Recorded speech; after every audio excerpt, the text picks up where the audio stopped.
Récemment, une nouvelle tragique a beaucoup fait parler. Celle d'une personnalité publique du nom de Lee. Mais cette histoire, elle en cache une autre. Une histoire de pouvoir, bien plus secrète, mais absolument fascinante. Alors oui, tout commence par une bien triste nouvelle, le décès de Mickey Lee, une star de la télé-réalité de 35 ans qu'on a pu voir dans l'émission Big Brother. Elle est décédée après plusieurs arrêts cardiaques, une nouvelle qui a vraiment touché beaucoup de monde.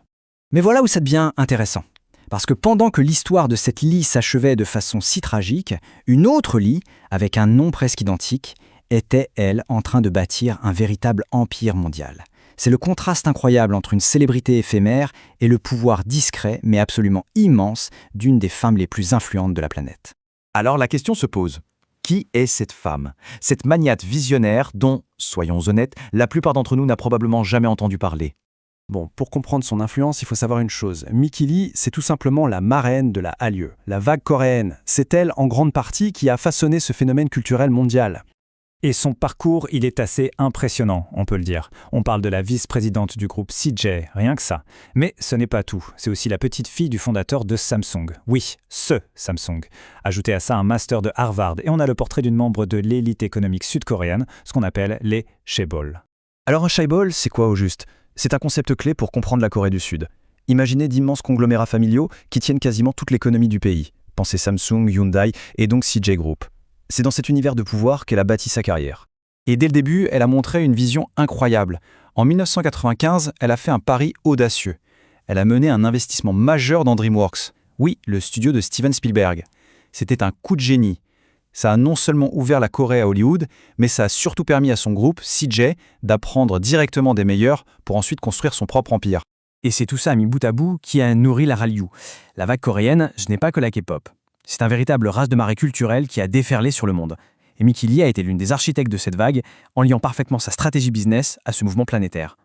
Mais évidemment, une telle ascension, ça ne se fait pas sans heurts. Et c'est là que l'histoire prend une tournure politique. Son empire culturel va entrer en collision frontale avec le plus haut sommet du pouvoir en Corée du Sud. On est en 2013, la présidente de l'époque, c'est Park Geun-hye, et son administration, la Maison Bleue, commence à mettre une pression, disons, intense sur Mickey Lee et son groupe. La raison, c'est simple. Certains films produits par CJ sont jugés un peu trop critiques du point de vue du pouvoir. Et le résultat de cette pression, il a été radical. Regardez bien. Avant, CJ produisait des films assez audacieux, comme Masquerade, qui se moquait un peu du pouvoir. Et puis, après, le ton change complètement.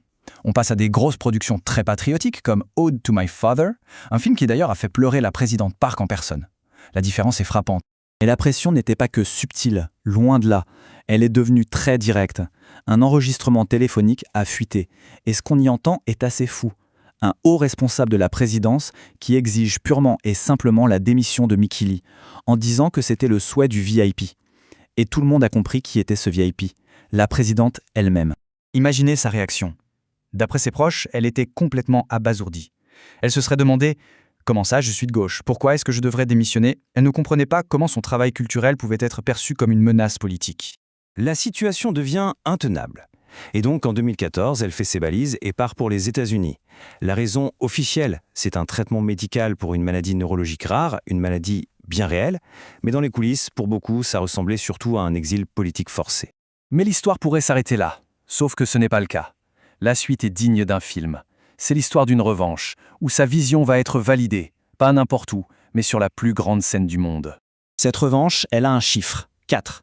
En 2020, le film Parasite qu'elle a produit remporte non pas 1, non pas 2, mais 4 Oscars.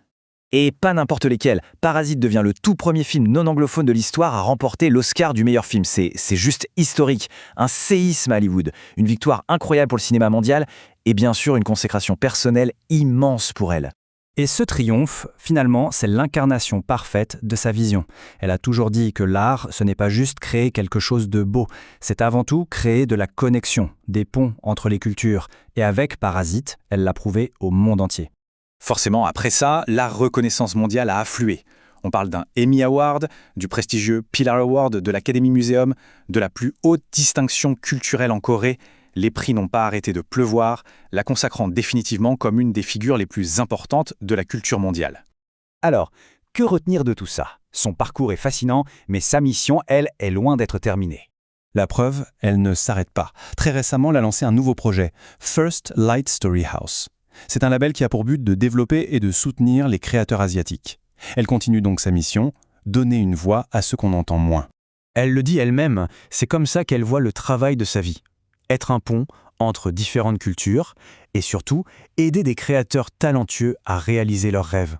C'est vraiment sa raison d'être. Et cette chronologie, elle est saisissante. Elle résume tout le retournement de situation.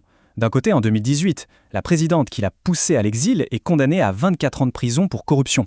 De l'autre, 2 ans plus tard, c'est Mickey Lee qui est sur la scène des Oscars, célébrant un triomphe mondial. Au final, toute cette histoire nous laisse avec une question assez vertigineuse. Qu'est-ce qui se passe quand le pouvoir de la culture, ce qu'on appelle le soft power, se révèle plus résistant, plus durable, et finalement peut-être même plus puissant que le pouvoir politique lui-même ?